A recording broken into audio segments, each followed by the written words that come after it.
Hello friends, അസ്സാം വലൈക്കും. Welcome back to my channel. ഇന്ന് ഞാൻ ക്യാരി ബാഗ് യൂസ് ചെയ്തിട്ടുള്ള ഒരു അടിപൊളി ഫ്ലവർ മേക്കിംഗ് വീഡിയോ ആയിട്ടാണ് വന്നിട്ടുള്ളത്. ഇപ്പോൾ നമ്മൾ സാധനമൊക്കെ വാങ്ങിച്ചാൽ ഈ ഒരു ടൈപ്പ് ക്യാരി ബാഗ് ആണല്ലോ നമുക്ക് കിട്ടൽ, ഈ ഒരു ക്ലോത്തിൻ്റെ ടൈപ്പ്. അപ്പോൾ അത് യൂസ് ചെയ്തിട്ട് ചെയ്യാൻ പറ്റുള്ള ഒരു അടിപൊളി ഫ്ലവർ മേക്കിംഗ് വീഡിയോ ആണ്. ഇപ്പോൾ ഞാൻ ഇതിന് നീളത്തിലൊരു പീസ് കട്ട് ചെയ്തെടുത്തിട്ടുണ്ട്. അപ്പോൾ നമുക്കിതിൻ്റെ സെൻറ്റർ കൂടെ ഒന്ന് കട്ട് ചെയ്തിട്ടൊന്ന് രണ്ടാക്കി എടുക്കണം. ഇപ്പോൾ നമ്മൾ കട്ട് ചെയ്ത് വെച്ച പീസ് ഞാനിതുപോലെ ഒന്ന് മടക്കി കൊടുക്കുന്നുണ്ട്. മാക്സിമം ചെറുതാക്കിയിട്ട് ഇതുപോലെ ഒന്ന് മടക്കിയെടുക്കാം. ഇനി ഞാനിത് ഷേപ്പിലൊന്ന് കട്ട് ചെയ്ത് കൊടുക്കുകയാണ്. നമുക്ക് പെറ്റൽസിൻ്റെ ഷേപ്പിലാവാൻ വേണ്ടിയിട്ടാണ് ഇതുപോലെ കട്ട് ചെയ്യുന്നത്. ഇപ്പോൾ നമ്മൾ കട്ട് ചെയ്തത് നീർത്തി നോക്കിയാൽ നമുക്ക് ഇതുപോലെ കിട്ടും. അപ്പോൾ ഈ ഒരു സെയിം മെത്തേഡിൽ തന്നെ ഞാൻ അടുത്ത പീസും കൂടെ കട്ട് ചെയ്ത് വെക്കുന്നുണ്ട്. ഇനി നമുക്ക് വേണ്ടത് ഇതുപോലത്തെ ഒരു ഫ്ലവർ മേക്കിംഗ് വയറാണ്. ഈ വയറിൻ്റെ ഒരു എൻഡ് ഞാൻ ഇതുപോലെ ഒന്ന് മടക്കി കൊടുക്കുന്നുണ്ട്. ഇനി നമുക്കിതിലേക്ക് നമ്മൾ കട്ട് ചെയ്ത് വെച്ച പീസ് ഇതുപോലെ ചുറ്റി കൊടുക്കുകയാണ് വേണ്ടത്.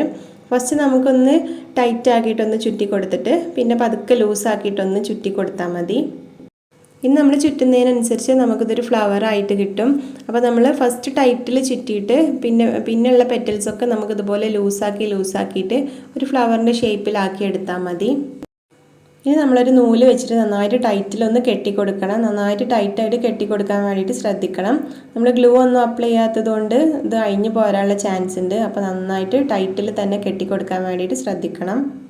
ഇനി നമ്മൾ കട്ട് ചെയ്ത് വെച്ച രണ്ടാമത്തെ പീസ് നമ്മൾ ഫ്ലവറിൻ്റെ മുകളിലേക്ക് നമുക്കൊന്ന് ചുറ്റി കൊടുക്കണം. അപ്പോൾ നമുക്ക് കുറച്ചും കൂടി ഒരു വലിയ ഫ്ലവറായിട്ട് കിട്ടും. അപ്പോൾ നമുക്ക് ചെറിയ ഫ്ലവർ മതി എന്നുണ്ടെങ്കിൽ നമ്മൾ ഫസ്റ്റ് ചുറ്റിയെടുത്തത് തന്നെ മതിയാവും. അപ്പോൾ നമുക്കിതുപോലെ രണ്ടാമത്തെ പീസും കൂടെ ചുറ്റി കൊടുക്കുകയാണെങ്കിൽ കുറച്ചും കൂടെ വലിയ ഫ്ലവറായിട്ട് കിട്ടും. ഇനി നമ്മൾ ഈ ഒരു പീസും കൂടെ നന്നായിട്ട് ടൈറ്റായിട്ട് നൂല് വെച്ചിട്ട് കെട്ടി കൊടുക്കണം. ഇനി നമ്മൾ ഫ്ലവറിൻ്റെ സ്റ്റെമ്മിലേക്ക് നമുക്കിതുപോലെ ഗ്രീൻ ടാപ്പും കൂടെ ഒന്ന് ചുറ്റി കൊടുക്കണം. ഈ ഗ്രീൻ ടാപ്പ് ഇതുപോലെ നമുക്ക് വലിക്കുകയാണെങ്കിൽ അതിൽ തന്നെ ഗ്ലൂ ഉണ്ടാവും. അപ്പോൾ അത് യൂസ് ചെയ്തിട്ട് നമുക്ക് സ്റ്റെമ്മിലേക്ക് ഇതൊന്ന് ചുറ്റി കൊടുക്കാം. ഇപ്പോൾ ഞാനിവിടെ ഒരുപാട് ഫ്ലവേഴ്സ് ചെയ്തെടുത്തിട്ടുണ്ട്. അപ്പോൾ ഞാൻ കുറച്ചും കൂടെ ഡാർക്ക് കളറിലുള്ള ഒരു ക്യാരി ബാഗ് കിട്ടിയപ്പോൾ അത് വെച്ചിട്ടും ഫ്ലവർ ചെയ്തെടുത്തിട്ടുണ്ട്. ഇനി നമുക്കിതിലേക്ക് ലീഫ് ചെയ്തെടുക്കണം. ലീഫ് ചെയ്യാനായിട്ട് നമുക്ക് വേണമെങ്കിൽ ഇതുപോലത്തെ ക്രേപ്പ് പേപ്പർ ഉണ്ടെങ്കിൽ അത് യൂസ് ചെയ്യാം. അല്ലാന്നുണ്ടെങ്കിൽ ഗ്രീൻ കളർ പേപ്പർ യൂസ് ചെയ്താലും മതി. ഞാനിപ്പോൾ ഇതുപോലത്തെ ആർട്ടിഫിഷ്യൽ ലീഫാണ് ഇതിലേക്ക് യൂസ് ചെയ്യുന്നത്. നമ്മളെ വീട്ടിലൊക്കെ പഴയ പ്ലാസ്റ്റിക് ഫ്ലവേഴ്സൊക്കെ ഉണ്ടെങ്കിൽ അത് കേടായി പോയിട്ടുണ്ടെങ്കിൽ അതിൻ്റെ ലീഫൊക്കെ നമുക്ക് സൂക്ഷിച്ച് വെക്കുകയാണെങ്കിൽ ഇതുപോലത്തെ ക്രാഫ്റ്റിനൊക്കെ നമുക്ക് യൂസ് ചെയ്യാം.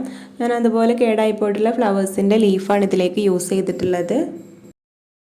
ഇപ്പോൾ നമ്മൾ ഫ്ലവർ ഇവിടെ റെഡി ആയിട്ടുണ്ട്. അപ്പോൾ എല്ലാവരും ഈ ഒരു ക്രാഫ്റ്റ് ഇഷ്ടമായിട്ടുണ്ടാവുമെന്ന് വിചാരിക്കുന്നു. അപ്പോൾ എല്ലാവരും ഇതൊന്ന് ട്രൈ ചെയ്ത് നോക്കണം. ക്യാരി ബാഗൊക്കെ എല്ലാവരുടെ വീട്ടിൽ നമ്മൾ വേസ്റ്റ് ആയിട്ട് കളയുന്നൊരു സാധനമാണ്.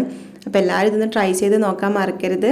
അപ്പോൾ നിങ്ങൾക്ക് ഈ വീഡിയോ ഇഷ്ടമായിട്ടുണ്ടെങ്കിൽ ലൈക്ക് ചെയ്യാനും ഷെയർ ചെയ്യാനും സബ്സ്ക്രൈബ് ചെയ്യാനും മറക്കരുത്. അപ്പോൾ നമുക്ക് മറ്റൊരു അടിപൊളി ക്രാഫ്റ്റുമായിട്ട് വീണ്ടും കാണാം. അതുവരേക്കും ബൈ.